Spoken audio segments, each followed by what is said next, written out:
Have you ever, with the sample Yeah. one, have you ever sampled a loud voice in that way and used it, you know, like that kind of sampled sound? So sampling live in Yeah. performance. Not in one of my pieces. I don't necessarily mean that actually. Oh, I mean just in the same, in the same way that you're saying you've done other ways to produce. Yeah, I've actually got a. I can show you. I did this piece. This is when I was actually in school. I did this piece. A few of my mates went into a classroom at lunchtime, and I recorded them saying the words "huh" and "what," and I turned it into a sort of. It's a bit naff. I'm just but it was really fun to do and like quite interesting. I think. I sort of turned it into a. Turned it into a drum beat eventually.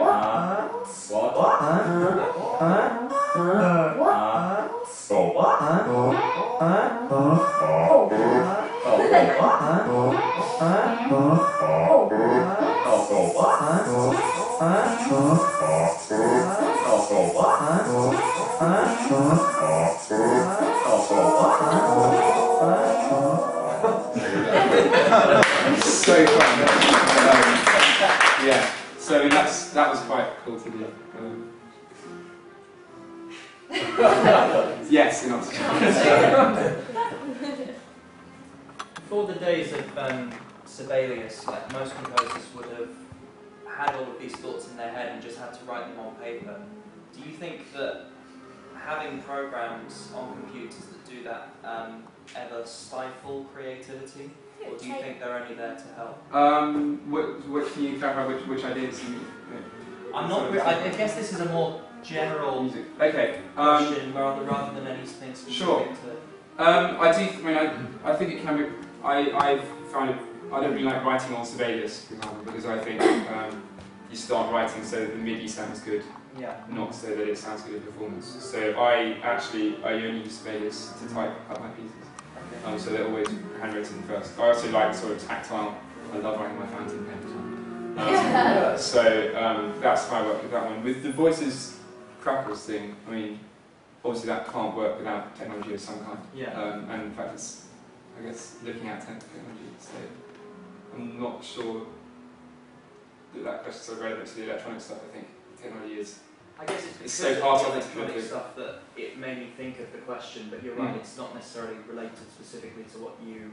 Also, you're hearing what you'd hear in the performance as you're working on it. Yeah, I mean, it's a different way of working, I'd say, because I find that when I write a piece of electronics, what I'm doing is I take quite a purist, I suppose, in a way, approach to it. So I have a very definite idea of the sound samples that I'm going to use. So I wrote the piece with just what was on my desk, or just using old samples of talking and singing, and then I'll play around, for a couple of weeks on Logic, just seeing what I can do with the sounds. So trying to get a feel of where it's possible to take those samples, and then I make the piece out of them.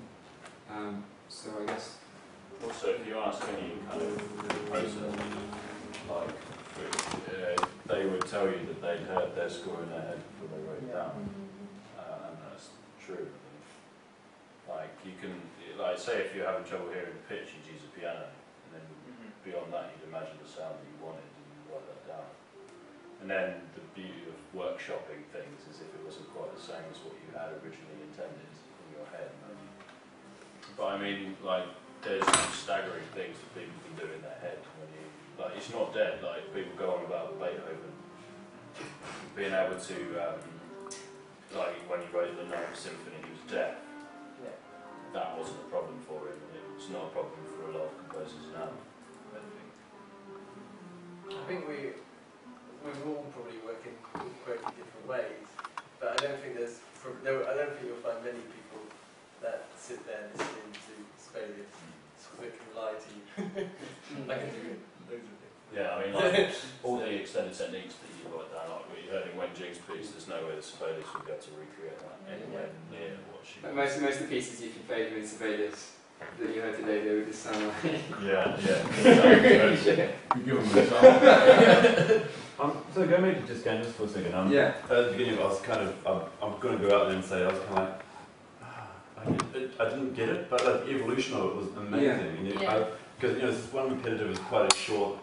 It's quite Yeah, but like the evolution of it was amazing because the soundscape kind of developed out of, and you couldn't really see, or for me, I didn't really see it coming. Yeah. Which was quite amazing to hear something kind of evolve out of what I perceived to be like noise. Mm. No, it was really amazing. It was so musical and it was incredible. Yeah, I loved it. It's quite funny as well because people just start with a sort of Yeah. trying to find a beat to it, to sort of nod along to, Yeah. and then it sort of, and then you sort of See found everyone it. doing it. Yeah, okay, and then it kind of had that sort of dancing element to it, but not because it, all these different sounds and things. It just kind of, I don't know, lots of pictures. And, well, I'm sort of interested in that. I was sort of interested in sort of local bits that make slew. The first bits I thought of it as sort of rhythmic gestures. So there's one that goes, and that's like that's a thing in itself, and you don't hear it as rhythmic because there's nothing sort of around it. Yeah, just yeah. So I guess it sort of dissolves. The beat sort of almost dissolves through the. Yeah, I was actually because as I got into the middle of it, what we heard, I actually heard those rhythmic kind of motifs when I knew where they were going to. Yeah. But yeah, it was good. Do you ever write and manipulate live performance? I've done a little bit. I actually did a DJ, my first ever DJ set last Friday, which was good fun.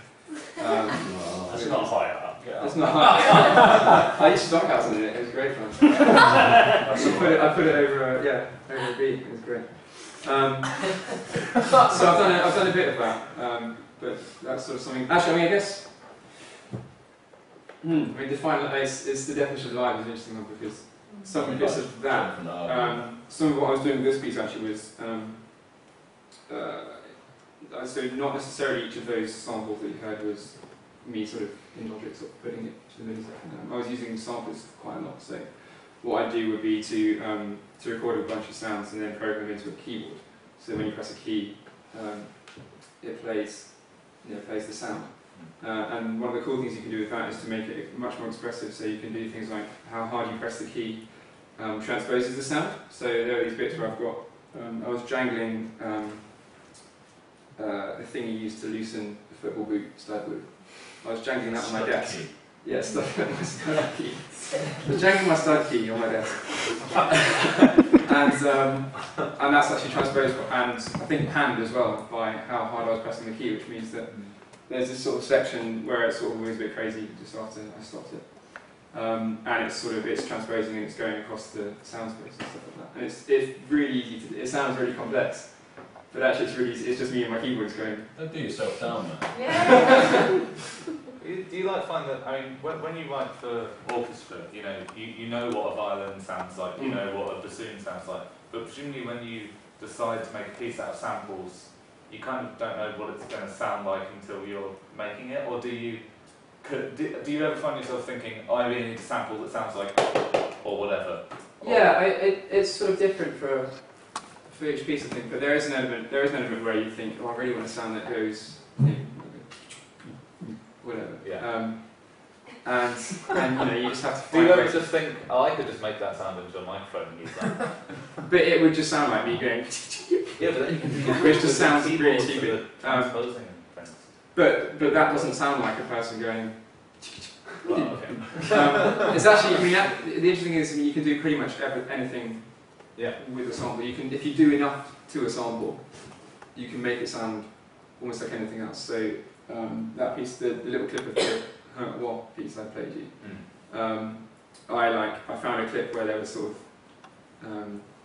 where someone was saying the note with a fairly steady tone, and I turned that into there are these long chords which sort of go on for ages. So I mean, you can do pretty much anything with it. So I find it quite interesting as a challenge to set myself to start with a small group of samples that are linked sort of conceptually some way, and turn that into a piece. Briefly, I was interested in the third piece because that's the radio piece, because there's a way in which the interference patterns, not the technical meaning of interference, although maybe that as well, interference patterns between sounds and voices of different kinds start to come into the foreground. So it sounds it's like complete opposite of anything like counterpoint. It's abandoning that whole musical world of counterpoint of voices, right? For mutual interferences as what's interesting. I'm pushing the point. Well, I say that's almost a counterpoint of sorts. Yeah. Another. Which is sort of saying the same thing in a completely opposite way. But, yeah, I mean, at that piece I came at sort of very much as a collage.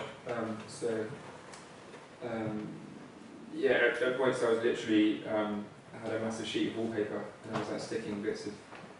I had like an arts and crafts day, it was great. So I was like sticking bits of manuscript paper and sort of scribbles that I'd done to represent the tape art. So I guess that's sort of how I came to structure. It does feel like a radiophonic fantasy in a way, that piece. Which is a much sadly neglected form, I think.